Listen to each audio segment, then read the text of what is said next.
ओडिया विवाहिता नारी मानक पई सावित्री व्रत हेउछि श्रेष्ठ व्रत। यह ज्येष्ठ अमावस्या पालित होता है।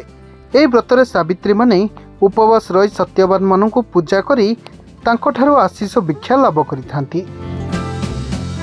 एभली व्रत को जाजपुर रोड रे शांति सेनार किन्नर माने निजर आत्मीय स्वजन गुरुजन निज संगठन मध्य पालन करछंती। एथिसहित सकाळु ब्राह्मणों द्वारा पूजा पाठ होमयज्ञ रीतिनीति और सूर्य पूजा करी निज निज गुरुजन मानक ठारू आशीर्वाद नेचंती। समस्त किन्नर माने नूतन साड़ी परिधान करने सहित हाथ में व्रत बांधी यही ओषा को पालन करछंती। संघर सभापति काजल नायक, संपादक लवली साहू एवं अन्य किन्नर सदस्य माने यही पूजा पाठ में उपस्थित रही। आमे किन्नर माने मध्य सावित्री व्रत पालन करिथाउ, जहाँकि आम गुरु गुरुचेलार परंपरा। आमे जब किन्नर समाज रे आसी प्रथमे आमे मिसी थाउ।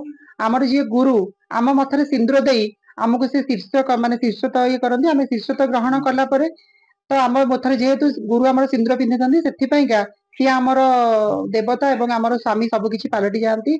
आमे तांकर दीर्घायु कामना करी आज सावित्री व्रत पालन करिथाउ एवं तांकर दीर्घायु कामना करबा सहित समग्र ओडिशावासी समग्र भारतवर्ष जेते जनसाधारण अच्छी समस्त मंगल कामना एवं दीर्घ कामना करू।